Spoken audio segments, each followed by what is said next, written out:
Oddly, these patterns, these T-shaped pillars that we see at Göbekli Tepe, are repeated at the Temple of Edfu in Upper Egypt and also in Peru. It was the view, very firm view of archaeologists, that there had been no megalithic architecture. Now, when I say megalithic, I mean literally big stones, stone circles, huge constructions, nothing like that before 6,000 years ago. Central to my work was the notion of a global cataclysm roughly 12,500, 12,800 years ago. They are not saying that it also wiped out a lost advanced civilization of prehistory. I'm saying that. In the heart of Lebanon's Bekaa Valley lies an ancient wonder that defies the sands of time. The Baalbek Temple Complex. This is Baalbek, in the Lebanon. Each of these 3 blocks weighs 900 tons. Home to some of the largest and most mysterious stone blocks ever used in construction. These colossal remnants of the Roman Empire's grandeur weigh as much as 1,650 tons each, more than an entire fleet of blue whales. How these stones were transported and precisely set into place remains one of history's most captivating puzzles. I don't know how they did it. All I know is they did it. I don't think anybody knows how they did it, how they lifted those studs, how they brought them up to that level. Join us as we delve into the enigmatic world of Baalbek, where ancient engineering meets modern curiosity, challenging everything we thought we knew about human ingenuity. A Roman site for sure, but what about this bizarre enclosure wall that surrounds it? Nestled in the fertile Bekaa Valley of Lebanon, the ancient site of Baalbek is a testament to architectural and cultural grandeur spanning thousands of years. Known as Heliopolis during the Hellenistic period, Baalbek's journey began as a modest Phoenician town named Baalath, dedicated to the worship of Baal, a god associated with the sun and storms, pivotal to the agricultural rituals of its people. The transformation of Baalbek accelerated following its conquest by Alexander the Great in 334 BC. Under Alexander, the city absorbed Greek cultural and architectural elements, emblematic of his broader strategy to fuse Greek and local traditions across the regions he conquered. This Hellenistic influence set the stage for Baalbek's later architectural evolution under the Romans, who saw the city's strategic and religious potential. What archaeologists say, they found they could move 900-ton blocks, but 1,000 tons was too much for them.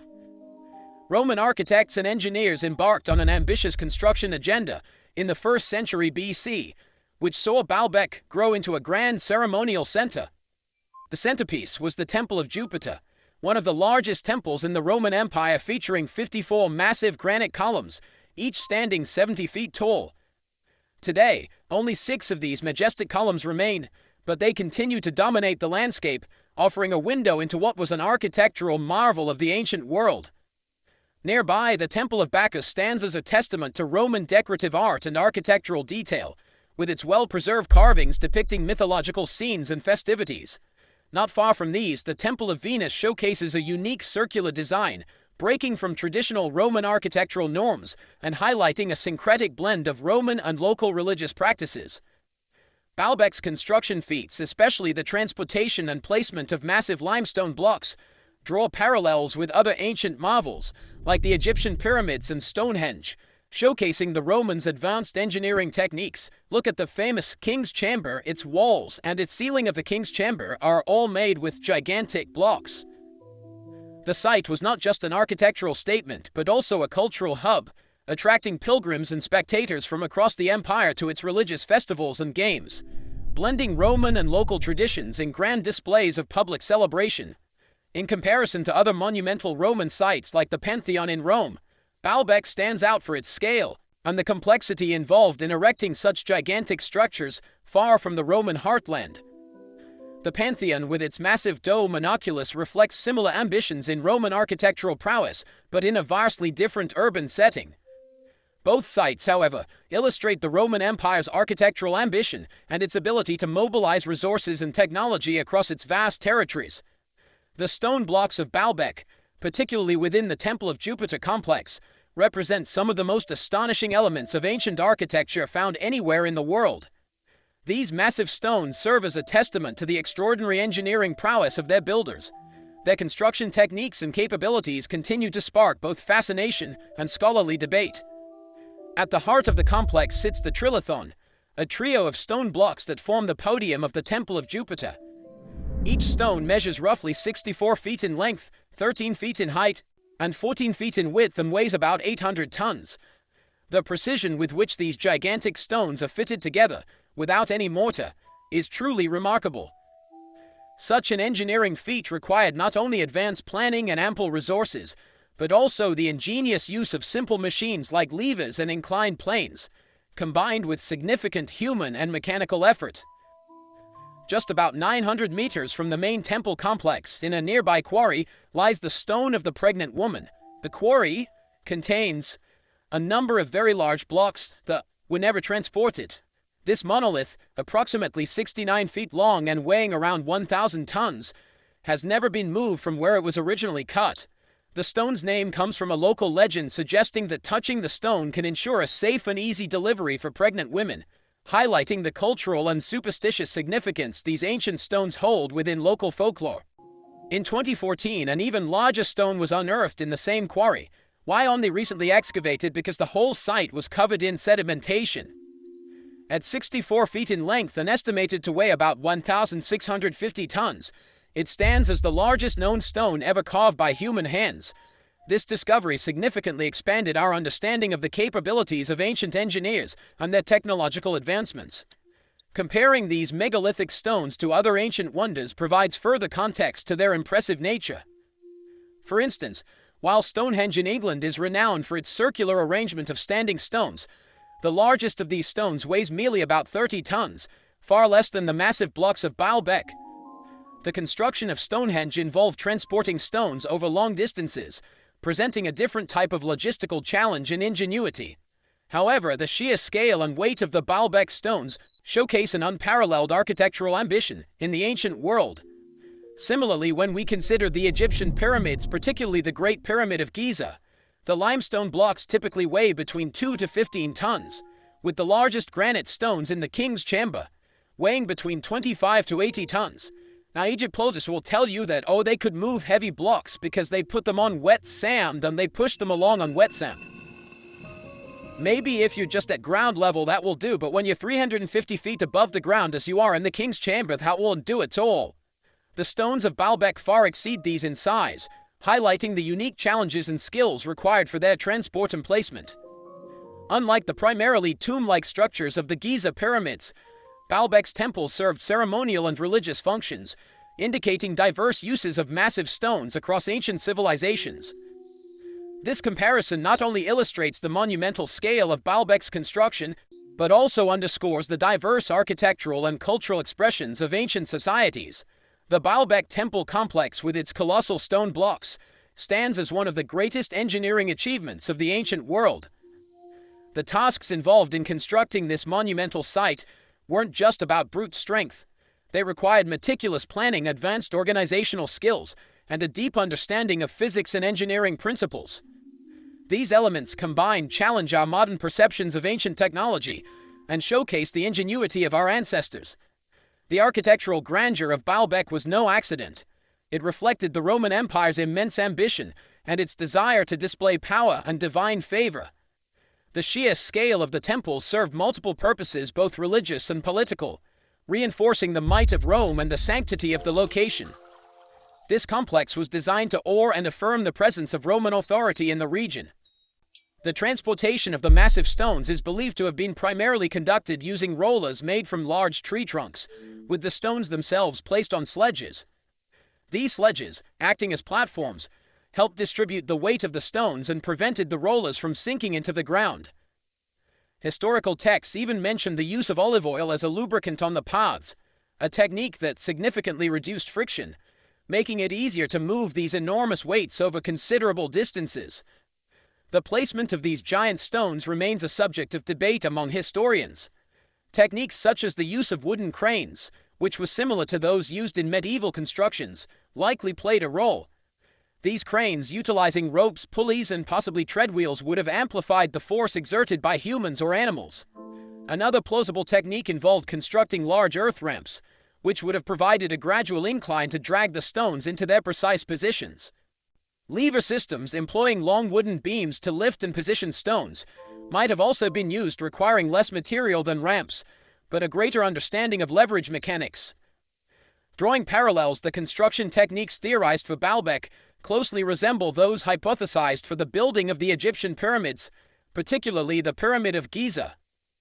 Like Baalbek, the transportation of the pyramid stones likely involved sledges and possibly rollers, with the use of water as a lubricant depicted in ancient Egyptian wall paintings. For lifting, the Egyptians are believed to have utilized a combination of ramps and lever systems. Constructed over a millennium before Baalbek, the pyramids highlight a continuity in complex engineering techniques that span cultures and ages, underscoring a shared architectural heritage in the ancient world. This shared legacy speaks volumes about the ingenuity embedded in ancient construction practices, linking disparate cultures through their monumental achievements. But what about this bizarre enclosure wall that surrounds it? Each of these 3 blocks weighs 900 tons. And it's extraordinary the way they're built into a wall and raised 30 feet above the ground like this. The wall, the provenance for which has not been established by archaeology. Deep within the dense forests of New Zealand's North Island lies the Kaimanawa Wall, a structure shrouded in mystery and controversy. With its precisely aligned blocks that mimic the handiwork of an ancient stonemason, this wall challenges the conventional timeline of human history in New Zealand. Could this be the remnants of a lost civilization, or simply an incredible feat of natural geology? Or was there another creator of these walls we don't know about? As debates continue and theories abound, the Kaimanawa Wall invites explorers and scholars alike to delve into its mysterious presence, potentially rewriting history with each new discovery. In the 1990s, an unexpected discovery by helicopter pilot Barry Brailsford dramatically shifted the focus of historical and archaeological exploration in New Zealand. While flying over the dense, rugged terrain of the Kaimanawa Ranges in the central part of the North Island, Brailsford spotted an unusual formation. From his aerial vantage point, this formation was clearly visible as a series of large, neatly arranged stone blocks. Their unusual and striking regularity, characterized by straight lines and precise angles, made them stand out distinctly from the natural ruggedness of the surrounding landscape. This area of the Kaimanawa Forest Park is quite remote and not easily accessible on foot, which likely explains why the formation had remained unnoticed by ground-based observers. Recognizing the potential significance of his find, Brailsford took decisive steps to ensure that both the public and the scientific community became aware of the formation. He began by capturing photographs of the wall. These images were crucial for documenting its characteristics and facilitating the initial assessments by geologists and archaeologists. Understanding the broader implications, Brailsford also reached out to local media outlets, sharing his findings and the intriguing images of the wall. This proactive engagement with the media was instrumental in sparking widespread interest and debate about the nature and origins of the wall, bringing it into the public eye and making it a subject of fascination and controversy in equal measure. The Kaimanawa Wall and its peculiar features bear a striking resemblance to ancient megalithic structures, sparking a lively debate about its origins. Whether it's a product of natural geological processes or an artifact of an ancient civilization, the wall is remarkable for its orderly assembly of large rhyolite blocks. These stones are not only uniform in size, but also exhibit geometric precision with their straight edges and sharp angles, characteristics that are uncommon in natural rock formations, which typically show more random and varied profiles. The wall stretches approximately 30 meters in length and stands about 2 meters high. Each block is nearly identical in size, which varies slightly, but stays within a narrow range, suggesting a level of precision that is either a remarkable act of nature or evidence of human craftsmanship. To understand more about this mysterious structure, detailed geological surveys have been conducted at the site. These involve analyzing rock samples and the structural composition of the wall to determine the type of rock, its age, and the possible geological processes that could have led to such a structured appearance. The findings reveal that the wall is composed of rhyolite, a volcanic rock prevalent in the Taupo volcanic zone. Rhyolite can fracture naturally in straight lines, particularly under conditions where the lava cools uniformly and slowly. The uniform and angular disposition of the blocks at the Kaimanawa Wall is consistent with certain types of natural stone fracturing processes, known in geology as jointing, which can create angular and straight fractures. Most geological assessments classify the Kaimanawa Wall as a natural formation, primarily because of the natural occurrence of columnar jointing in volcanic rocks, similar to rhyolite. This process can result in formations with surprising geometric regularity, akin to those found in well-known sites like the Giant's Causeway.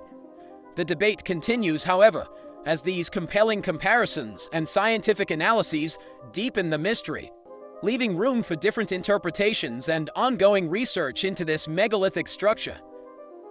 The Giant's Causeway, nestled on the northeast coast of Northern Ireland, serves as a stunning natural wonder of the world and provides an interesting point of comparison to the mysterious structures of New Zealand's Kaimanawa Wall. Renowned for its roughly 40,000 interlocking basalt columns, the Giant's Causeway was formed about 50 to 60 million years ago during the Paleogene period. This unique formation occurred when a volcanic eruption caused highly fluid lava to spread across a large area. As this lava cooled, it contracted significantly, particularly at the surface, which cooled more rapidly. This contraction led to the formation of vertical cracks that ultimately shaped the distinctive hexagonal columns that are so characteristic of the causeway. Interestingly, while most of these columns are hexagonal, they can have anywhere from 4 to 8 sides. The columns vary in height, with the tallest reaching about 12 meters and diameters ranging from 15 to 25 centimeters. Beyond its geological significance, the Giant's Causeway is also a UNESCO World Heritage Site, celebrated for its natural beauty and its contribution to geological research.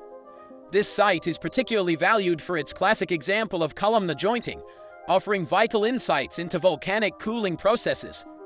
It acts as a crucial natural laboratory for geologists who study these phenomena and has played a pivotal role in confirming theories regarding the cooling rates and contraction forces of basaltic lava.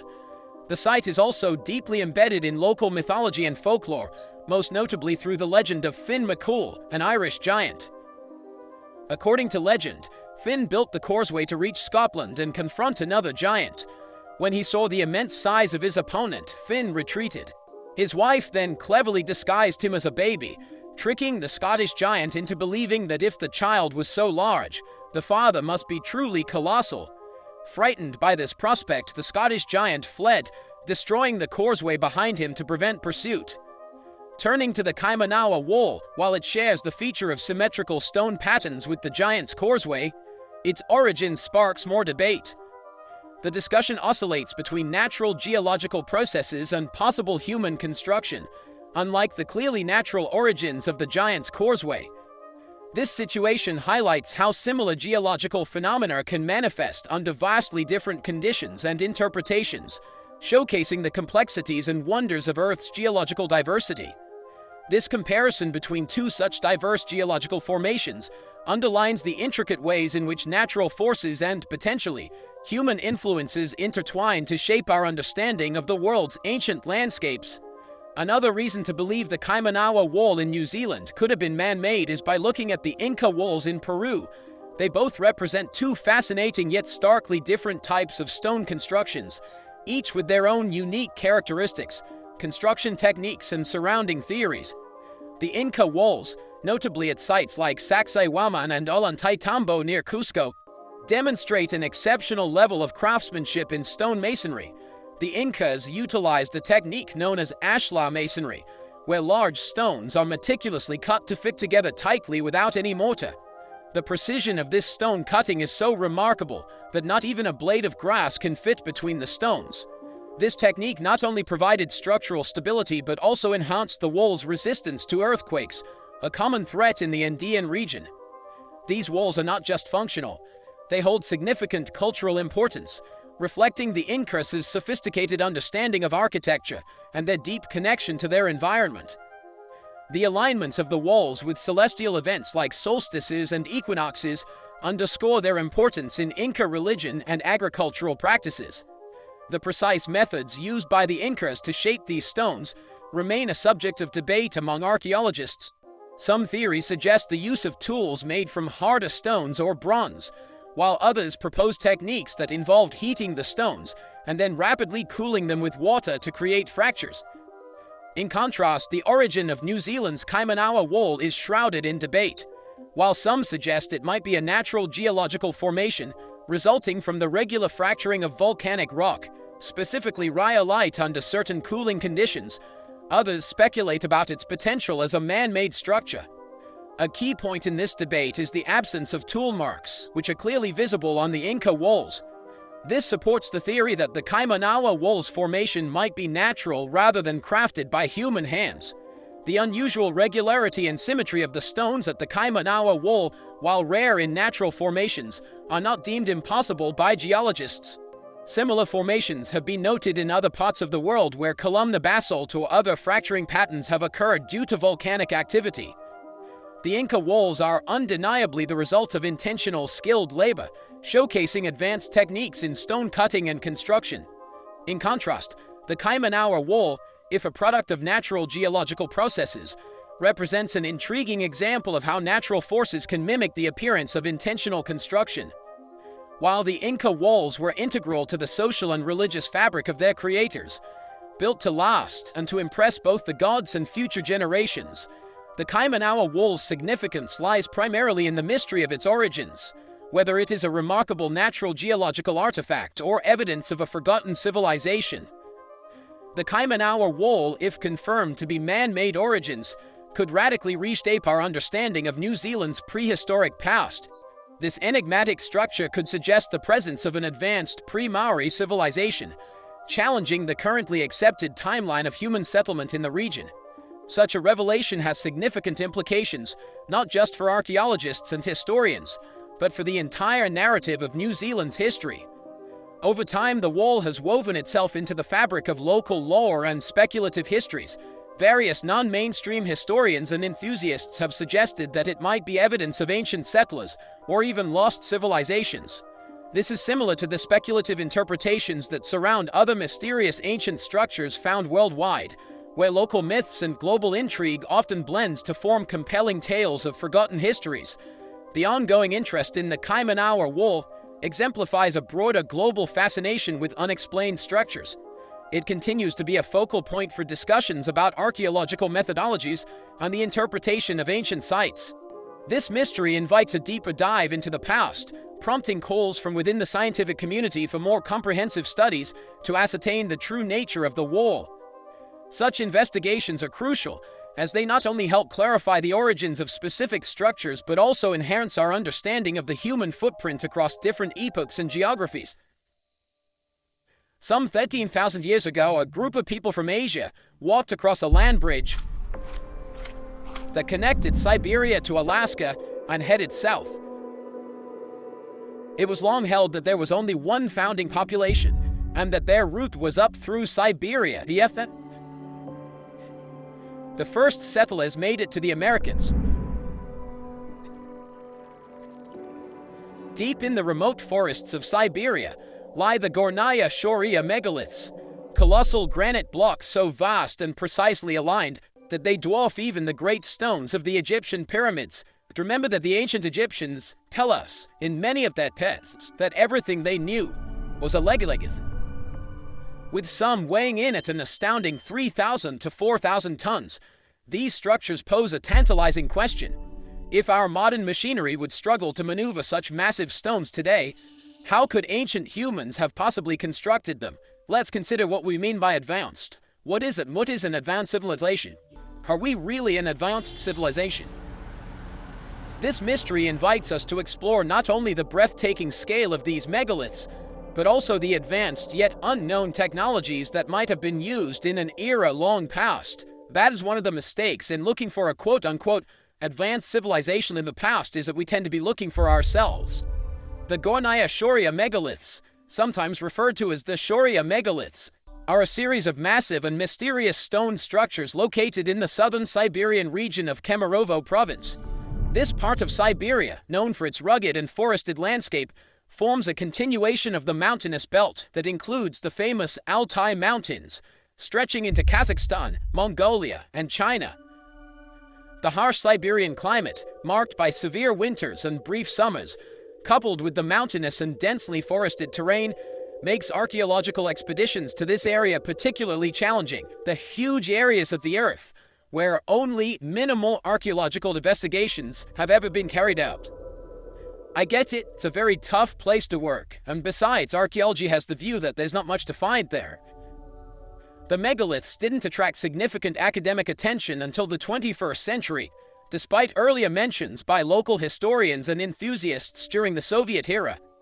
The shift in interest came largely due to the increased availability of information online, and the efforts of local explorers like John Jensen and Dr. Valery Uvarov. I recognize some patterns that appear to be man-made or at least non-natural.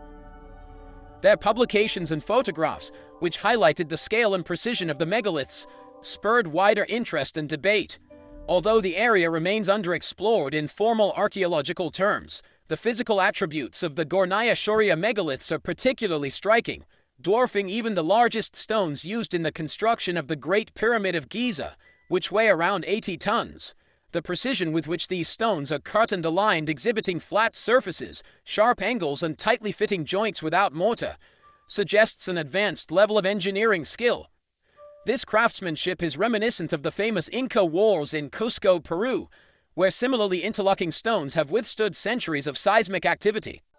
A comparison is often drawn with the walls of Sacsayhuaman in Cusco, Peru, another site known for its high-precision stonework. Incredible megaliths there, which archaeology gives entirely to the Incas. Even though the Incas themselves recognized and honored the work of predecessors. Both the Gornaya Shoria and Sacsayhuaman sites display an extraordinary level of stonework that challenges our understanding of ancient engineering capabilities. However, the sheer size of the stones at Gornaya Shoria makes the site even more perplexing, raising intriguing questions about the logistics of stone transport and manipulation by ancient builders.